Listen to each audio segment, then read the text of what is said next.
तीसरा स्टैंडर्ड जिसका नाम है रिटन रिप्रेजेंटेशंस SA 580।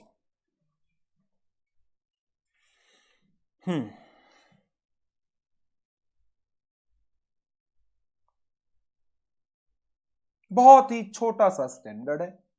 पहले इसकी कुछ बेसिक डिस्कशन कर लेते हैं। अगर सारे पैक होने के बाद आप चेक करोगे, हाँ सारे पैक होने के बाद मैं चेक करूंगा, देन रीपरफॉर्मेंस आ सकती है। हाँ, नन्ना मुन्ना सा स्टैंडर्ड है। जो बीच में छुट्टी दोगे उसमें एंट्री पॉइंट के स्टूडेंट्स के लिए कंपनी ऑडिट ऐप पे चलवा देना। अच्छा, सोचा जा सकता है इस बारे में, सही कह रहे हो। ये आपने सही राय दी है। चलो ठीक।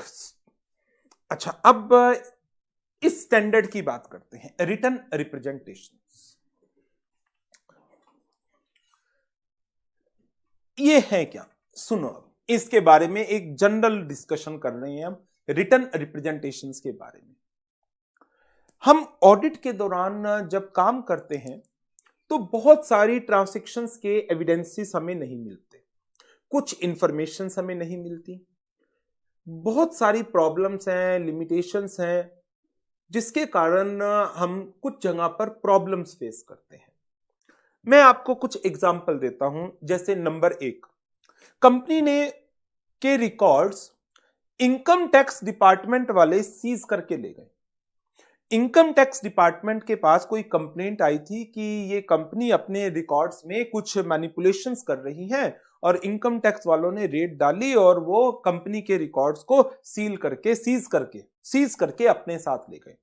कंपनी ने कहा हमने कोई गड़बड़ नहीं की, तो इनकम टैक्स डिपार्टमेंट ने कहा नहीं कोई गड़बड़ की तो कोई बात नहीं, हम इनको चेक करके आपको वापस भिजवा देंगे। कंपनी ने कहा आप लेकर जा रहे हो, हमें अपनी कंटिन्यूटी को ब्रेक थोड़ी करना है, इनकी फोटोकॉपी दे जाओ हमें। डिपार्टमेंट ने कहा ठीक है फोटोकॉपी आप करा लो। डिपार्टमेंट ने फोटोकॉपी करवा ली उसकी। अब 2 दिन बाद ऑडिटर भी आ गया। ऑडिटर कहता है मुझे चेक करना है। अब मैनेजमेंट भी कहती है हाँ हाँ चेक करो, हमें ऑडिट रिपोर्ट जल्दी चाहिए। ऑडिटर ने कहा लाओ बुक्स ऑफ अकाउंट दिखाओ। कंपनी ने उठाकर उसको भी फोटोकॉपी पकड़ा दी। अब ऑडिटर कह रहा है मैं फोटोकॉपी पर कैसे काम कर लूं। मैनेजमेंट का कहना है हमारे पास तो है ही फोटोकॉपी। मैंने कहा ओरिजिनल कहां गए। मैनेजमेंट ने कहा ओरिजिनल तो इनकम टैक्स वाले उठाकर ले गए। मैंने कहा मैं ओरिजिनल से चेक करूंगा, क्या मैं जबरदस्ती कर सकता हूं? क्या मैं ऐसी कोई जबरदस्ती कर सकता हूं कि मुझे तो ओरिजिनल ही चाहिए, मैं तो ओरिजिनल से ही चेक करूंगा, नहीं तो मैं चेक ही नहीं करूंगा? क्या ये मैनेजमेंट के कंट्रोल के बाहर है? ये बात, क्या ये बात मैनेजमेंट के कंट्रोल के बाहर है या नहीं? मैनेजमेंट नहीं दे सकती क्योंकि उसके पास नहीं है ओरिजिनल रिकॉर्ड। इनकम टैक्स वालों को फोटोकॉपी, इनकम टैक्स वाले फोटोकॉपी से नहीं मानेंगे, वो तो ओरिजिनल लेकर जाएंगे। अब ये बात मैनेजमेंट के कंट्रोल में नहीं है, मैनेजमेंट के कंट्रोल से बाहर है, क्योंकि बुक्स कहां पर पड़ी है? इनकम टैक्स वालों के पास पड़ी है। ये एक्चुअल में प्रैक्टिकल रियल एग्जांपल है, ऐसा हुआ था। उसके ऊपर ऑडिटर ने कहा मैं काम नहीं करूंगा। देन डिसीजन आया था आप बिल्कुल काम करिए, कोई दिक्कत नहीं है, this is a situation which is beyond the control of management. लेकिन उस सिचुएशन में आप एक काम करें, मैनेजमेंट से एक रिटर्न रिप्रेजेंटेशन ले लो कि आपके रिकॉर्ड इनकम टैक्स वालों के पास पड़े हैं, और आप इंश्योर करते हैं these are the photocopies that are being taken from original records. आप मुझे ये लिखित में लिख करके दे दें।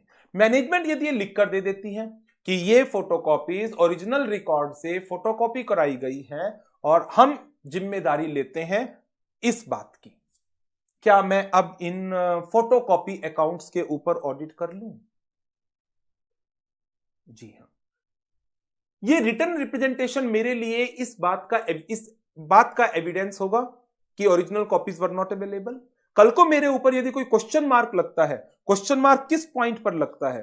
क्वेश्चन मार्क इस बात पर लगा दिया जाता है कि तुमने नहीं पढ़ा क्या ऐसे 500 में? ऐसे 500 में लिखा है audit evidence in form of original documents are more reliable than the evidence collected in the form of photocopy. मैंने कहा मैंने पढ़ा तो है, फोटोकॉपी से ज्यादा अच्छे ओरिजिनल होते हैं। अब ओरिजिनल था ही नहीं तो क्या करूं? मेरे पास ये देखो मैनेजमेंट की लिखी हुई चिट्ठी है, मेरे पास मैनेजमेंट की लिखी हुई एक चिट्ठी है। तो अब क्या ये मेरे लिए एविडेंस का काम करेगा? क्या ये मेरे लिए एक एविडेंस का काम करेगा? जी हां, मैनेजमेंट की रिटर्न रिप्रेजेंटेशन मेरे लिए एविडेंस का काम करेगी, क्योंकि मैनेजमेंट के कंट्रोल से बाहर की चीजें थी। अच्छा, इस तरीके से तो ये स्टैंडर्ड हर एक चीज से के लिए मैनेजमेंट से रिप्रेजेंटेशन दिलवा देगा। हर एक चीज के लिए मैनेजमेंट कह दे कि ये नहीं है, लो हम लिख कर दे देते हैं। मैनेजमेंट कह दे कि बुक्स ऑफ अकाउंट जल गई, हम लिख कर दे देते हैं। मैनेजमेंट कह दे कि हमने बैंक में एफडी कराई है, हम लिख कर दे देते हैं। मैनेजमेंट कह दे कि हमने कोई लोन नहीं लिया, डॉक्यूमेंट नहीं दिखाएंगे, हम लिख कर दे देते हैं। मैनेजमेंट कह दे कि हमारे फिक्स्ड एसेट्स वो बस हमने उनको सैनिटाइज करके रिजर्व में रख दिया, अभी यूज नहीं कर रहे, हम लिख कर दे देते हैं। हर एक चीज में आप तो बोल दोगे लिख कर दे देते हैं, ऐसे थोड़ी, ऐसे नहीं होता कि हर एक चीज में लिख कर दे दे। तो स्टैंडर्ड ने खुद इस चीज को क्लैरिफाई कर दिया, रिटर्न रिप्रेजेंटेशन एविडेंस तो मान लेंगे हम, बट ये सफिशिएंट एंड एप्रोप्रिएट की कैटेगरी में नहीं होगा। रिटर्न रिप्रेजेंटेशन एविडेंस मान लेंगे हम, लेकिन ये सफिशिएंट एंड एप्रोप्रिएट की कैटेगरी में कभी भी नहीं माना जाएगा। आपको to the extent possible evidences collect करने पड़ेंगे दूसरे। हां, जहां पर सिचुएशन पूरी तरह से ही बियॉन्ड कंट्रोल हो, वहां पर ठीक है, आप इस पर रिलाई कर सकते हैं, आप इस पर रिलाई कर सकते हैं। तो मैनेजमेंट से हम तरह तरह की रिटर्न रिप्रेजेंटेशन लेंगे। रिटर्न रिप्रेजेंटेशन का रिटर्न में होना जरूरी है, क्योंकि वर्ड ही क्या लिखा हुआ है, रिटर्न। लेकिन कई बार क्या होता है, मैनेजमेंट कह देती है, मैनेजमेंट झूठ लिख कर दे सकती है हमें, मैनेजमेंट रिप्रेजेंटेशन में गलत बात लिख कर दे सकती है मुझे, मैनेजमेंट रिटर्न रिप्रेजेंटेशन देने से मना कर सकती है मुझे। रिटर्न रिप्रेजेंटेशन दे दिया मैनेजमेंट ने, बट मुझे उस पर डाउट है कि ये सच्चाई लिखी है या नहीं लिखी है इसके अंदर। तो मेरे लिए बहुत सारी चीजें हैं जो रिटर्न रिप्रेजेंटेशन के रेफरेंस में जानना बहुत जरूरी है। तो ये स्टैंडर्ड जो है 580 मुझे इन सारी सिचुएशंस के बारे में गाइड करता है। मैनेजमेंट रिटर्न रिप्रेजेंटेशन ना दे तो आप क्या करेंगे, मैनेजमेंट रिप्रेजेंटेशन में झूठी बात लिख कर दें तो आप क्या करेंगे, मैनेजमेंट रिप्रेजेंटेशन में मैनेजमेंट ने झूठ लिखा है, सच लिखा है, आपको पता ही नहीं चल रहा, डाउटफुल है, तो आप क्या करेंगे। रिटर्न रिप्रेजेंटेशन पे आपको कोई डाउट नहीं है, आपको मैनेजमेंट की ईमानदारी के ऊपर एक कॉन्फिडेंस है, आप रीजनेबली सेटिस्फाइड हैं, तो रिटर्न रिप्रेजेंटेशन का क्या स्टेटस रहेगा। अलग अलग सिचुएशंस में कि जब आप सेटिस्फाइड हैं रिटर्न रिप्रेजेंटेशन से, आप सेटिस्फाइड नहीं है, रिटर्न रिप्रेजेंटेशन दी नहीं गई, तो बहुत सारी सिचुएशंस हैं जो ऐसे 580 मुझे बताता है in relation to the return representations. In addition return representations किन किन चीजों के ऊपर आपको मैनेजमेंट से ले लेनी चाहिए। मैंने एक टॉपिक आपको कराया था प्री कंडीशन का ऐसे 210 में, ऐसे 210 में, ऐसे 210 का नाम था pre agreeing the terms of audit engagement, agreeing the terms of audit engagement. उस ऐसे 210 के अंदर, ऐसे 210 में agreeing the terms of audit engagement के अंदर प्री कंडीशंस थी कि आप कोई भी इनिशियल ऑडिट आपको मिल रही है तो आपको उस ऑडिट को एक्सेप्ट करना है या नहीं करना, तो आप सबसे पहले चेक करते थे प्री कंडीशंस को। क्या आप मुझे उस प्री कंडीशंस के एग्जांपल दे सकते हैं? नहीं, रिटर्न कंसेंट नहीं है, ये रिप्रेजेंटेशन है। It is not on the stamp paper, it is on the letter head of the company, company के लेटर हेड पर होगा। जी कशिश, बिल्कुल ठीक। फाइनेंशियल रिपोर्टिंग फ्रेमवर्क एक्सेप्टेबल होना चाहिए। फाइनेंशियल स्टेटमेंट्स को बनाने की जिम्मेदारी मैनेजमेंट की है। इंटरनल कंट्रोल की डिजाइन इंप्लीमेंटेशन की जिम्मेदारी मैनेजमेंट की है। मैनेजमेंट ऑडिटर को सारी नेसेसरी इंफॉर्मेशंस प्रोवाइड करेगी। तो एक रिटर्न रिप्रेजेंटेशन मुझे मैनेजमेंट से इस बात की भी ले लेनी चाहिए कि आपने अपनी सारी जिम्मेदारियों को सेटिस्फाइड किया है, आपने फाइनेंशियल स्टेटमेंट को एज पर एप्लीकेबल एफआरएफ बनाया है, आपने सारे necessary internal control which are required for the purpose of timely and reliable financial reporting उनको प्रॉपरली डिजाइन किया है, उनको मेंटेन किया है, उनको इंप्लीमेंट किया है। तो ये बहुत सारी चीजें हैं जिनके ऊपर मैनेजमेंट जिन चीजों के ऊपर मैनेजमेंट हाँ करती थी, हाँ ये मेरी जिम्मेदारियां हैं, ये काम मेरा है, ये काम मुझे करना है, उन सारी चीजों के ऊपर मैनेजमेंट से लिखित में एक रिटन रिप्रेजेंटेशन ले लीजिए कि आपने अपनी जिम्मेदारियों को फुलफिल किया है। बेटा रिटर्न कंसेंट नहीं है अनुराग, अभी तो बताया, it is not consent, it is representation, और it is not on the stamp paper, rather it is on the letter head of the company.